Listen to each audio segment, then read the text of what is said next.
Every year I do one of these in front of the bookshelf, and I have to be honest with you, I cannot sit here this year, or rather stand there, and do that this year. So this is going to be on the couch, which is a format that I haven't done in a while. You all know this is going to be more mask off than usual. This is going to be a little less emoting than I usually do. Usually I'd have this whole format here with the cool memes of the year and new channels that I discovered that I've been passionate about. But to be honest, I can't do that because I don't know what happened this year and what happened last year. I have a lot of trouble telling the difference. And also, frankly, I don't want to think about 2021 all that much. I kinda don't want to do that. I'm so stressed and exhausted from this whole ordeal of a year that I can't sit here and pretend that at any point I really cared passionately about content. And this is even though 100% the content is what kept me afloat this year. It's what kept me entertained. It's what kept me going. A lot of great videos by a lot of great people, a lot of very funny memes that have been going around. I just couldn't name you a single one of them. I think this is a very relatable experience to a lot of people. 2020 and 2021 have just sort of bled into each other as this smooth stream of time without any of the geographic markers that usually give texture to any stretch of time where we can go, okay, this is when this was, this is when this was, this is when this was. It's all just one string of nothing that stands out particularly. You hear old people who basically just hang out at their house all day go, oh look, another year has passed by, how quickly this has happened. And I think this year, pretty much everyone has been able to relate to that experience. Because that's what happens when nothing really happens. You have similar memories, they get compressed in the brain to save up on space, and so you have a less of an experience of the time that has passed. And nothing is exactly what has happened this year, and also, for the largest part, last year. But I feel that this whole thing has been a lot worse in the year 2021, because back in 2020, I think most of us at some point, somewhat early in the year even, just decided to accept the fact that 2020 was going to be just a horrible year. We put all our hopes to get out of this mess of a year on 2021, where, you know, we'd get the vaccines going, we'd have economic recovery and stimulus checks by governments who are actually actively trying to get regular working people back on their feet. We'd have new jobs that we could go to make money again. I remember around Christmas 2020, a lot of us were looking at, like, relative normalcy by summer 2021. But that, of course, didn't happen.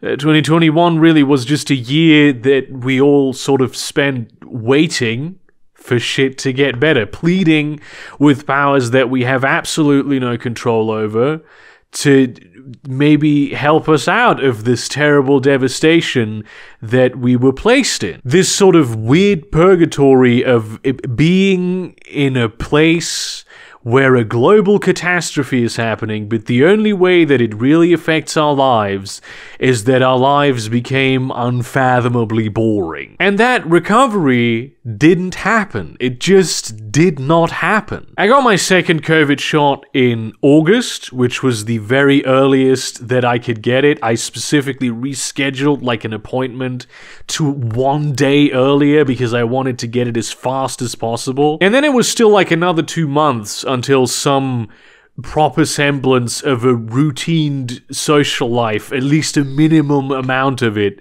returned to my life. I know there's a lot of places around the world who didn't really take lockdown all that seriously, but at least for me here in Germany, and for my life specifically, there was a lot of lockdown. From what I am told by some people, and this is always amuses me, I love that people think this, I apparently lead this very exciting life, just, you know, being out there, making new new experiences, thinking intelligent thoughts, having deep conversations with strangers, just slaying pussy. I wish, fam, that would be so very cool. It is true though that I do talk to strangers quite a lot. I do that a lot, and some of my friends really hate that I do it because I need a certain constant input of strangers in my life, of meeting new people at certain intervals, and this in the past 2 years has barely happened at all. And that has been very bad for my mental health. I'm an extrovert.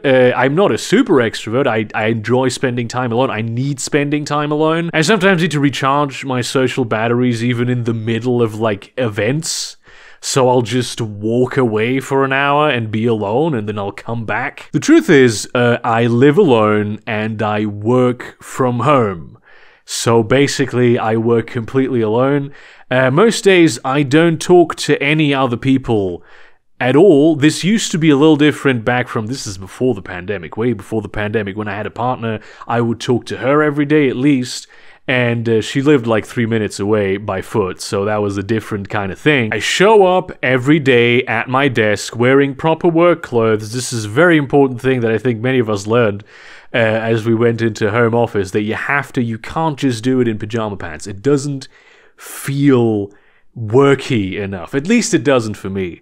And then especially in the pandemic, I would tend to work way too much because all of the social outlets that I had already built for myself, having some experience with the lifestyle of working at home alone, just weren't there anymore, and they are very important to me. And yet, to my own disappointment, I have produced very little, and it's very irritating because especially for what I do on YouTube, and especially for what I do in terms of writing, I really need to have my social needs met. Because at the end of the day, it's all about people. And if I am, like, completely isolated from people, I stop being able to think the way they do. They become just completely abstracted, and that's something that I find difficult to handle. There's people in my life who are just so very important to me, but for many of us, it feels very strange because we've now known each other for years,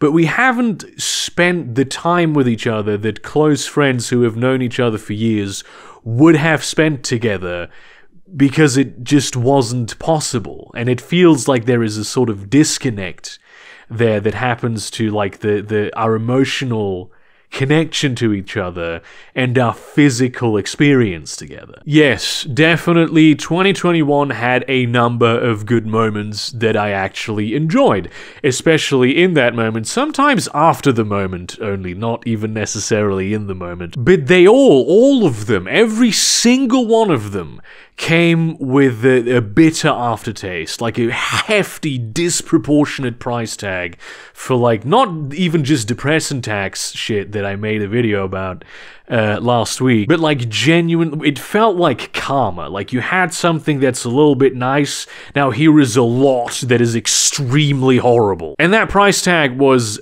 sometimes just emotional, but also sometimes actually financial. I finished a novel, like writing one, like actually to a degree of editing where I was happy with the final finished product. It's not the first time that I've done this, though this time it means that you write the book like 3 or 4 times essentially. And the difference is that this time I feel like it's good enough that I might want even to get it traditionally published in the first place, and I am not sure, thinking about it, if that was this year or if that was last year. Think about that for a moment, right? This is a major milestone in my life, doing something that I've always wanted to do since I was a kid. And I'm not sure off the top of my head if it happened this year or if it happened last year. I have to think about the context to like locate it in a specific point in time.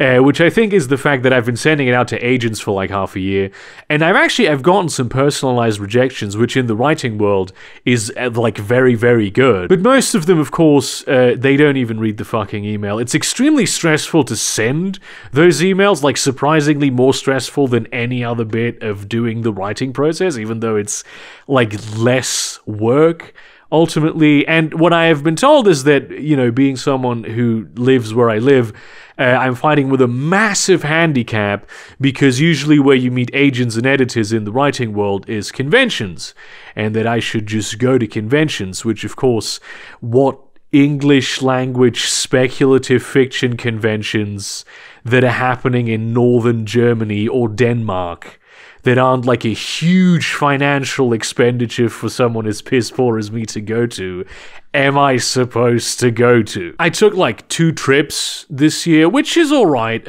One of them obviously visiting my abuela in Spain. Thank you, by the way, very much for existing. You are basically the only family I really actively have.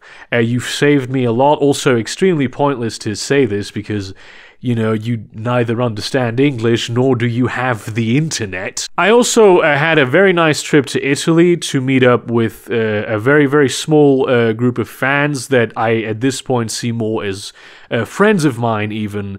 That might have been the highlight of my year. It was, even though, I mean, that one too was like overshadowed by very strange and bad luck related financial extra costs that somehow snuck their way into a situation where I was basically had no other choice, and also just general terrible circumstances that occurred also through sheer bad luck. Like on my train journey back, this is all like train related, I was awake for 52 hours, which was fucked up, and I don't ever want to do that again. And then, of course, in addition to all the bullshit that was basically the price for experiencing anything nice, there was just the general bullshit of the year, most of which I don't even want to talk about because it's mostly actually rather inane. The main major terrible thing that happened to me this year is actually very recent. It was losing a lawsuit where I was run over as a pedestrian by a cyclist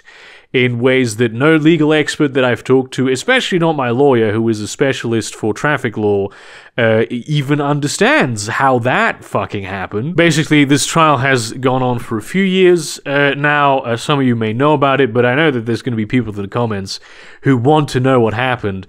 Essentially, I got run over by a cyclist as a pedestrian, and like neither the police nor the we're so incredibly petty that we will fine you for even thinking about crossing a red light decided to even attempt to do any sort of prosecution, because to them it was very clear cut that I was a pedestrian who got run over by a cyclist. But he did now win a civil case against me, wherein I had 3 eyewitnesses, all of which confirmed that he was driving extremely recklessly, and a police officer who said in testimony that the bike path that I was crossing when he hit me was and still is not properly designated as such. He had his own word, and I assume, I'm not sure that this is actually the case, but the fact that he was more injured than me, because, you know, even though he hit me as a cyclist, he's built like a jockey, and I'm not. The entire verdict, as I was reading it, I was getting very excited because it described in excruciating detail almost how the guy caused the accident to happen, but then in the last paragraph, it just gives 90% of the fault, like actually mathematically defined as 90% of the fault to me, and orders me to pay a fine that, well, not a fine, a restitution that is to the court obviously a very small amount of money, but to someone like me, a fuck ton. And if it sounds like I am embellishing the story to make myself look better, that is straight up how absurd this case is. Like, literally, if it should sound like that. It should sound like that given the outcome. But really, most of the stuff that fucked me this year was like fear, anxiety, depression, the usual mental health suspects. At least the whole court case drama is now over. It's no longer hanging over me like a sword of Damocles. The sword of Damocles has descended and impaled me. But, you know, thanks to my grandma, and my great community that I have here, who have supported me throughout all this. I have survived all that. Money, specifically, has been a huge concern, I think, for everyone, and most people, I think, are rather tired of the concept of it, even. I felt the economic impact that COVID wrought, especially on the United States, rather directly. In 2019, believe it or not, I was stable financially. I was paying taxes. I was making enough money to pay taxes. I felt immensely proud and so grateful and happy that I was able to do that. But then, of course, 2020 and the complete lack of a meaningful recovery for working people in 2021 just devastated that. It basically cut it in half. Although, if you it's not quite half, but if you think like with the inflation and the rent hike that also my shitty apartment got more expensive, it probably is like around half. And, obviously, side gigs have been rather difficult to get my hands on. But really, the thing that got to me emotionally was the exit surveys on Patreon. When someone cancels their Patreon, you get like a survey where they say, this is why I did it. And I just see it's exclusively... it was my financial situation changed. Some even wrote an extra text, I'm sorry, Corona completely fucked my money supply. There were people who reached out to me directly on Discord and Twitter apologizing, like that's even necessary, for taking care of their own finances in a responsible way. It was so horrible to see all these people that I had, I knew their names, basically. Obviously, I don't know most of the people who support me on Patreon, but the names, I have them in my head. And to see so many of them, devastated financially to an extent where they couldn't afford to, give away the price of a Starbucks cup of coffee to someone a month, or even if it is just prudent belt tightening, as you sometimes should do, the fact that so many people even felt worried about their finances in that way, not to mention the much greater amount of people that had their finances pretty much destroyed. It was, sad. It was really, really fucking sad. It's not like these people, they had a choice in all this. It's not like they made some sort of bad financial investments. They didn't make a mistake. They just got caught up in this huge global catastrophe without being helped in a way that would have been appropriate. And to see that happening while Jeff Bezos' worth just fucking skyrocketed to unprecedented levels, it honestly just made me feel fucking disgusted with the world in a way that has rarely happened. And the recovery that I hoped it would happen, obviously also for my own self-interest, because I like having a roof over my head as much as the next guy, it didn't happen, which to me, really, it just tells me that there's still all of those people, they're still out there, and they're still suffering. They're still afraid. They're still caught in this hellhole. And with the track record of the way that recovery measures have been taken by governments around the world, especially Western governments, where neoliberal austerity principles are still the holy scripture of ineffective policymaking, it doesn't look like that's going to get much better in 2022. And that really, I think, is the main difference between end of 2020 Burger and end of 2021 Burger. I don't have hope anymore. I don't sit here thinking, oh, maybe a nice thing will happen. Why? Why would it? It hasn't. Why would it suddenly start doing that? I did actually, and this is cool, I think, personally, have a lot of opportunities to grow as a human being this year, and I did at least try to take all of them by the scruff of the neck, which, given how emotionally drained I've been the whole year, I actually find rather impressive of myself. I've achieved for myself a lot this year. I have done a lot of things. I have improved myself. This is not mainly stuff related to the channel. This is me learning how to cook, learning to better deal with the problems that I have with emotional dysregulation, just personal growth things that are require me to step out of my comfort zone and to be pushing forward. But I feel like even though I've leveled up so much and I have produced so many important things, I haven't made any progress from outside factors. I've made progress internally, but I've not seen even like minor rewards for what I've done. My only victories this year were windfalls, and I definitely appreciate windfalls. Windfalls are great, I love them. But I do also like the good things that happen in my life to be the fruits of my own labor. All my life, I've been told I should just work hard and apply myself and never stop, always keep fighting. And then eventually good things are going to happen. But then it's like, you can only think that for so long and do that for so long until eventually things just don't get better or they even get worse, and you stop believing that that's true because clearly the reality that you're presented with does not line up with this idea. It would be irrational to think anything else. It's this promise of some sort of big payoff that I don't even, want. Right? I'm not trying to be rich and famous. I'm just trying to fucking pay my rent.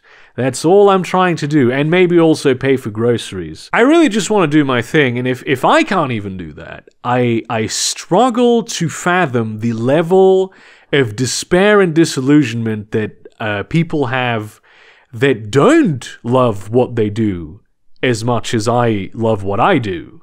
But they're basically stuck in the same situation. Because I truly cannot stop. I can't. No matter the adversity, no matter the bullshit that life throws at me, I am going to be continuing doing what I do. I can't not do it. I'd be doing it whether I got paid or not. I always keep going to the extent that it has had a fairly negative impact on my health, physical and mental, in the past, and I do dread the day where that particular bill comes due, but it hasn't happened yet, so I'm going to keep going. Look, I've already once again reduced the amount of output that I have over the course of the year, this year again, thanks to the pleas of my doctor, but I somehow still feel like I'm doing 3 videos a week, which is strange. Because I'm still working the same hours, you know? I'm rambling at this point. I should wrap this up. In terms of just the volume of bad shit that happened to me, 2021 must have been the worst year of my adult life, so it's very important to say that, certainly. But I don't feel as destroyed by it as I would a few years ago, because I've also had an opportunity to grow as a person specifically, which I suppose is a bit of a silver lining to the pandemic, that I and a lot of other people had some time to just sort of sit and become more resilient to all of the many setbacks that we've been experiencing, which, in all fairness, doesn't really make the setbacks feel all that much less impactful. So that, I assume, also is something that a lot of you will be able to relate to. Because at the end of the day, and at the end of the year, what can I do? That's not gonna happen. At this point, I'm too proud to admit defeat to life. I'm just gonna continue soldiering on and say, fuck you, this is what I'm doing. You can do whatever you want to me, I'm not gonna stop. And if then I die of a stress-induced heart attack at 45, well, then I'll think, what did I expect was going to happen? I'm being a bit facetious. In truth, honestly, I do look forward to the day where I can hope again. I think that maybe that day might be in the future. I'm just not excluding it entirely, and I do look forward to the point at which, maybe it will happen. And as with so many things in this video, I just feel very bad for the people who have it worse.